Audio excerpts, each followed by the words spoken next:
Hello friends, it's me നീതീസ് വ്ലോഗിൻ്റെ പുതിയൊരു റെസിപ്പിയിലേക്ക് എല്ലാവർക്കും സ്വാഗതം. അപ്പം നമ്മളിന്ന് വളരെ ടേസ്റ്റി ആയിട്ടുള്ളൊരു ഹെൽത്തി ആയിട്ടുള്ളൊരു റെസിപ്പിയായിട്ടാണ് ഇന്ന് വന്നിട്ടുള്ളത്. ചോറിൻ്റെ കൂടെയും ചപ്പാത്തിയുടെ കൂടെ ഒക്കെ നമുക്ക് സൈഡ് ഡിഷായിട്ട് കഴിക്കാൻ പറ്റിയ നല്ല ടേസ്റ്റി ആയിട്ടുള്ളൊരു റെസിപ്പിയാണ്. അപ്പോൾ എല്ലാവരും ഫുള്ള് വീഡിയോ സ്കിപ്പ് ചെയ്യാതെ തന്നെ കാണുക. അതുപോലെ ഹൈപ്പും ലൈക്കും അതുപോലെ സബ്സ്ക്രൈബും ഒക്കെ ചെയ്ത് നമ്മളെ സപ്പോർട്ട് ചെയ്യുക. അപ്പോൾ നമുക്ക് റെസിപ്പിയിലേക്ക് പോകാം. അപ്പോൾ നമ്മളിന്ന് ബീട്രൂട്ട് ഉണ്ടല്ലോ, ബീട്രൂട്ടിൻ്റെ ഇലയും അതേ തണ്ടും കൂടെയാണ് കേട്ടോ ഇന്ന് നമ്മൾ മെഴുക്ക് വരട്ടാനായിട്ട് പോകുന്നത്. നല്ല ടേസ്റ്റാണ്, അതിനോടൊപ്പം നല്ല ഹെൽത്തി ആയിട്ടുള്ള ഒന്ന് തന്നെയാണ് തയ്യാറാക്കാം. അപ്പം നമ്മൾ സാധാരണ ചീരയൊക്കെ അരിയത്തില്ലേ, ആ ഒരു രീതിയിൽ തന്നെയാണ് ഞാനിത് അരിയുന്നത്. പക്ഷെ ഞാനിപ്പം നമ്മൾ സാധാരണ ആ ഒരു ചീര അരിയുന്ന പോലെയാണെങ്കിൽ ഞാനിപ്പോൾ അരിയുന്നത് ചോപ്പറിലാണ്. അപ്പോൾ അതേ ഇതാണ് ചോപ്പർ. ഞാൻ ഒരു വീഡിയോയിൽ ഇത് കാണിച്ചിട്ടുണ്ട്. അപ്പോൾ ഇത് പ്രൊമോഷനൊന്നുമല്ല കേട്ടോ, കാരണം എല്ലാവർക്കും നല്ല യൂസ്ഫുൾ ആയിട്ടുള്ള ഒന്നാണ്, അതുകൊണ്ടാണ് ഞാനത് കാണിക്കാമെന്ന് വിചാരിച്ചത്. അപ്പോൾ ഇത് ചോപ്പറാണ്. അപ്പോൾ ഇതിനോടൊപ്പം നമുക്ക് 1-2 ഐറ്റം കൂടെ വരുന്നുണ്ട്. 3 in 1 ആണ് കേട്ടോ. ഇത് നമുക്ക് ബീറ്റ് ചെയ്യാൻ പറ്റും. അതായത് ഇത് കണ്ടോ, ഇതിൻ്റെ ഈ ഒരു പോർഷൻ നമുക്ക് ഊരി മാറ്റിയിട്ട് ഇതിങ്ങനെ കണക്ട് ചെയ്യാൻ പറ്റും ബീറ്റർ. പിന്നെ നമുക്ക് ജ്യൂസൊക്കെ ബ്ലെൻഡ് ചെയ്തെടുക്കാൻ പറ്റും. മുട്ട നമുക്ക് ഇതേപോലെ ബീറ്റ് ചെയ്തെടുക്കാൻ പറ്റും. ഇത് വെച്ച് മുട്ട ബീറ്റ് ചെയ്യാൻ പറ്റും. പക്ഷേ ഇത് നമുക്ക് ജ്യൂസ് അടിക്കാനും അതുപോലെ നമുക്ക് സ്മൂത്തി തയ്യാറാക്കാനും ഒക്കെ ഒത്തിരി യൂസ്ഫുൾ ആയിട്ടുള്ളൊരു സാധനമാണ്. അപ്പോൾ 3 in 1 ആണ്. അപ്പോൾ അതിൻ്റെ കൂടെ ഒരു ജാറും കൂടെ ഉണ്ട്. ഇതിപ്പം സൗത്ത് ആഫ്രിക്കൻ പ്രോഡക്റ്റ് ആണ്. ഇതിപ്പോൾ നാട്ടിൽ തന്നെ സെയിം പ്രോഡക്റ്റ് നമുക്ക് കിട്ടും. അത് ഞാൻ നിങ്ങൾക്ക് ഇതിൻ്റെ പ്രോഡക്റ്റിനകത്ത് ടാഗ് ചെയ്ത ഡിസ്ക്രിപ്ഷനിൽ കൊടുത്തേക്കാം.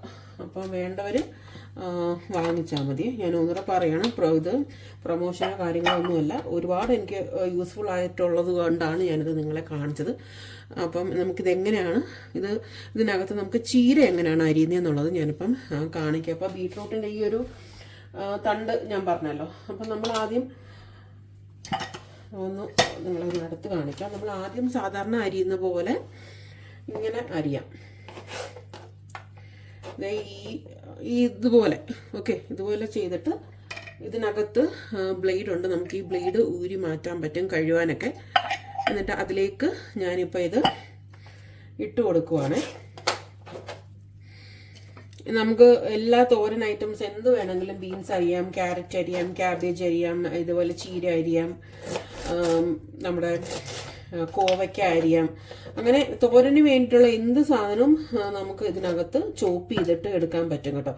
വളരെ യൂസ്ഫുൾ ആണ്. നമ്മൾ വീട്ടമ്മമാരുടെയൊക്കെ പെട്ടെന്ന് തന്നെ പണി തീർക്കാൻ പറ്റും ഇങ്ങനെ ഒരു സാധനം വീട്ടിലുണ്ടെന്നുണ്ടെങ്കിൽ. ഞാൻ വാങ്ങിച്ചിട്ട് കുറച്ചായി, പക്ഷെ ഇതിൻ്റെ വീഡിയോസ് ഒന്നും ഞാൻ ചെയ്തിട്ടില്ല.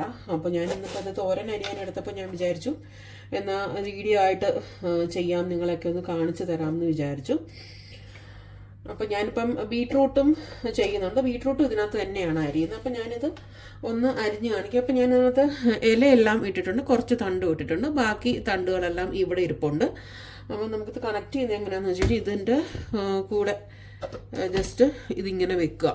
എന്നിട്ട് ഇത് നമ്മൾ കറണ്ടിൽ കുത്തുവാണ്. അപ്പോൾ കണക്ട് ചെയ്തിട്ടുണ്ട്. അപ്പോൾ ഇതിനകത്തൊരു 2 ബട്ടൺ വരുന്നുണ്ട്. ഇത് സ്പീഡ് കൂടിയ ബട്ടൺ, ഇത് കുറച്ച് ചെറിയ ഇതായിട്ടുള്ളതുമാണ്. അപ്പോൾ 1ഉം 2 കിടക്കുന്നത്. അപ്പോൾ ഞാൻ ആദ്യം 2-ലൊന്നിട്ട് ചോപ്പ് ചെയ്യാൻ പോവാണേ. അപ്പം നമ്മൾ പ്രസ് ചെയ്യുന്ന സമയത്ത് ഒറ്റ ഇത് ഇങ്ങനെ ചെയ്യരുത്, ഇതേപോലെ ചെയ്യണം.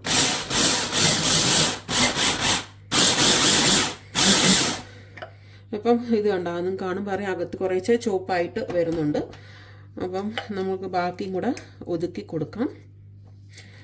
അപ്പം ഞാനിത് ചോപ്പ് ചെയ്തെടുത്തിട്ട് വരാം. അപ്പോൾ ഇത് നമ്മളിത് ചോപ്പ് ചെയ്ത് എടുത്തിട്ടുണ്ട്. കണ്ടോ, നല്ല ഫൈനായിട്ട് നമുക്ക് ചോപ്പ് ചെയ്യാനായിട്ട് പറ്റും. സാധാരണ ചോപ്പറൊക്കെ ഓൺലൈനിലൊക്കെ അവൈലബിൾ ആണ്. പക്ഷേ ഇത് ഞാൻ പറഞ്ഞല്ലോ 3 in 1 ആയതുകൊണ്ട് തന്നെ നമുക്ക് ഒരുപാട് ഉപയോഗമുണ്ട് ഇതുകൊണ്ട്.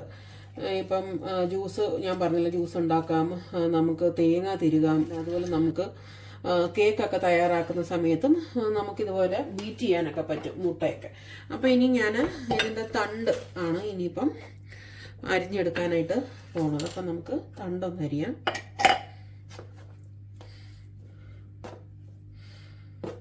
ഇത്രയും നീളത്തിലല്ല, ഒന്ന് ചെറുതും കൂടെ, ഇച്ചിരി കൂടെ ഒന്ന് ചെറുതാക്കുക. എന്നാൽ ഒരുപാട് ചെറുതാക്കുകയും വേണം. ഞാനിപ്പോൾ അരിയുന്ന ആ ഒരു പരുവം ശരിക്കും നിങ്ങളെ കാണിച്ചു തരുന്നത് കണ്ടോ. ഈ ഒരു പരുവത്തിൽ, ഈ ഒരു നീളത്തിലാണ് ഞാനിപ്പോൾ ഇത് അരിഞ്ഞെടുത്തിട്ടുള്ളത്. അത് നമുക്കിപ്പം ഈ ചോപ്പറിലോട്ട് നമുക്ക് ഇട്ട് കൊടുക്കാം. അതും കൂടെ ഇട്ടിട്ട് ഒന്ന് ചോപ്പ് ചെയ്യാം. ഞാനിപ്പോൾ എൻ്റെ കയ്യിൽ മൊത്തം ഇതിൻ്റെ ഇലയാണ്. അപ്പോൾ ഞാനിതൊന്ന് കഴുകട്ടെ. അപ്പോൾ ഇത് നമ്മളതിൻ്റെ തണ്ടും അരിഞ്ഞെടുത്തിട്ടുണ്ട്. ഇനി നമ്മൾ ബീട്രൂട്ടാണ് കേട്ടോ ചോപ്പ് ചെയ്യാനായിട്ട് പോകുന്നത്. ബീട്രൂട്ട് ഇതേപോലെ ഞാൻ അരിഞ്ഞെടുത്തിട്ടുണ്ട്, തൊലിയൊക്കെ കളഞ്ഞിട്ട്. ഇനി അതും കൂടെ നമുക്ക് ഇതിലേക്ക് ഇട്ട് കൊടുത്തിട്ട് അതേ പരുവത്തിൽ തന്നെ നമുക്കിത് അടിച്ചെടുക്കാം. അപ്പോൾ അതും കൂടെ ചെയ്യാം. അപ്പോൾ നമ്മൾ ബീട്രൂട്ടും ചോപ്പ് ചെയ്തെടുത്തിട്ടുണ്ട്. ഇതേ കണ്ടോ, ഒരു 2 മിനിറ്റിൽ ബീട്രൂട്ടിൻ്റെ ഇലകളും അതേപോലെ ബീട്രൂട്ട് നമ്മൾ ചോപ്പ് ചെയ്തെടുത്തിട്ടുണ്ട്. വളരെ പെട്ടെന്ന് തന്നെയല്ലേ നമ്മളിതെല്ലാം ചെയ്തെടുത്തിട്ടുള്ളൂ. അതുകൊണ്ടാണ് ഞാൻ പറഞ്ഞത് വളരെ യൂസ്ഫുള്ളാണിത്. നമ്മുടെ പെണ്ണുങ്ങളുടെയൊക്കെ സമയം ലാഭിച്ച് നമുക്ക് ഈ ഒരു സമയത്ത് വേറെ എന്തെങ്കിലും ഇവിടെയൊക്കെ നമുക്ക് ചെയ്യാൻ പറ്റും. പെട്ടെന്ന് ജോലികളൊക്കെ ചെയ്ത് തീർക്കുകയാണെന്നുണ്ടെങ്കിൽ.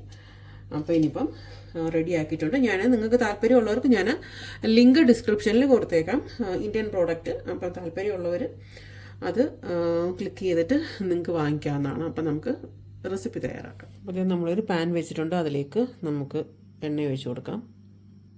കടുകിടണം. 3-4 വറ്റൽമുളക് ഇട്ട് കൊടുക്കാം. ലേശം കറിവേപ്പില ഇട്ട് കൊടുക്കാം. ഇനി നമ്മൾ എടുത്ത് വെച്ചിട്ടുള്ള ബീട്രൂട്ട്, സവാള, ഒരു സവാള ഞാൻ അരിഞ്ഞിട്ടുണ്ട്. പിന്നെ 2 പച്ചമുളകും കൂടെ ഈ കൂട്ടത്തിൽ അരിഞ്ഞിട്ടുണ്ട്. അതും കൂടെ നമുക്ക് ഇതിലേക്ക് ഇട്ട് കൊടുക്കാം. നമുക്ക് എണ്ണയിലിട്ട് നന്നായിട്ട് വഴറ്റിയെടുക്കാം. ഞാനിപ്പോൾ കാണിച്ച ആ ചോപ്പറിനകത്ത് നമുക്ക് കുഞ്ഞുള്ളിയും അതുപോലെ സവാളയൊക്കെ ചോപ്പ് ചെയ്തെടുക്കാം കേട്ടോ. പൊതുവെ എല്ലാവർക്കും കുഞ്ഞുള്ളിയൊക്കെ അരിയാനായിട്ട് മടിയാണ്. അത് പെട്ടെന്ന് നമുക്ക് കുഞ്ഞുള്ളിയും സവാളയൊക്കെ അതിനകത്ത് ചോപ്പ് ചെയ്തെടുക്കാവുന്നതാണ്. ഇനി നമുക്കിതിലേക്കിപ്പം ഇനി ആവശ്യത്തിനുള്ള കുറച്ച് ഉപ്പ് ആഡ് ചെയ്യാം. ഉപ്പിട്ട് കൊടുക്കാം. നമുക്കിനി തീ ഒന്ന് കുറച്ചിട്ട് കുറച്ച് നേരം നമുക്കിതൊന്ന് ഒരു 5 മിനിറ്റോളം നമുക്കൊന്ന് അടച്ചു വെച്ചിട്ട് വേവിച്ചെടുക്കാം. അതേ നമ്മളിപ്പം അടച്ചു വെച്ചിട്ട് ഒരു 5 മിനിറ്റ് ആയിട്ടുണ്ട്. നമുക്ക് തുറന്ന് നോക്കാം. അതേ നമ്മുടെ മിഴുക്ക് വെട്ടിയൊക്കെ ഇവിടെ റെഡി ആയിട്ടുണ്ട്. നല്ല ടേസ്റ്റാണ് കേട്ടോ ഈ ഒരു ഇല വെച്ചിട്ട് നമ്മൾ മിഴുക്ക് വരട്ടുമ്പം. അതിനോടൊപ്പം നമ്മുടെ ബീട്രൂട്ടും ഒക്കെ ഉള്ളതുകൊണ്ട് നല്ല ടേസ്റ്റാണ്. അതുപോലെ ചോറിലിട്ട് കുഴയ്ക്കുമ്പം നല്ലൊരു കളറൊക്കെയാണ്. കുഞ്ഞുങ്ങൾക്ക് ലഞ്ച് ബോക്സിനൊക്കെ സ്കൂളിൽ കൊടുത്തു വിടാൻ പറ്റിയ നല്ല ബെസ്റ്റായിട്ടുള്ളൊരു റെസിപ്പിയാണ്. എല്ലാവർക്കും ഇഷ്ടപ്പെടും. ചോറിനൊക്കെ നല്ല കളറൊക്കെ ആകുമ്പോൾ കുഞ്ഞുങ്ങൾക്ക് തന്നെ കാണുമ്പം ഇഷ്ടപ്പെടും. എല്ലാവരും ട്രൈ ചെയ്ത് നോക്കുക. അപ്പോൾ ഇത്രയേ ഉള്ളൂ. പെട്ടെന്ന് തന്നെ നമുക്ക് തയ്യാറാക്കിയെടുക്കാൻ പറ്റും. അപ്പോൾ എല്ലാവരും ഈ ഒരു റെസിപ്പി എല്ലാവർക്കും ഇഷ്ടപ്പെട്ടുണ്ടെന്ന് വിചാരിക്കുന്നു. ഇഷ്ടപ്പെടുവാണെങ്കിൽ നമ്മുടെ ചാനൽ ആദ്യമായിട്ടാണ് കാണുന്നതെങ്കിലും എല്ലാവരും ഇതേപോലെയൊക്കെ ഒന്ന് ട്രൈ ചെയ്ത് നോക്കുക. ഉറപ്പായിട്ടും ഇഷ്ടപ്പെടും. അതുപോലെ നല്ല നല്ല റെസിപ്പീസ് നമ്മുടെ ചാനലിൽ ചെയ്തിട്ടുണ്ട്. കാണാത്തവർ അതൊക്കെ കൂടെ കയറി ഒന്ന് കണ്ടു നോക്കുക. അപ്പോൾ ഇനിയും നല്ല നല്ല റെസിപ്പീസുമായിട്ട് വരുന്നവരെ എല്ലാവരും സുഖമായിട്ടിരിക്കുക, സന്തോഷമായിട്ടിരിക്കുക. പുതിയൊരു റെസിപ്പിയായിട്ട് കാണുന്നവരെ എല്ലാവർക്കും താങ്ക് യു ഫോർ വാച്ചിങ്.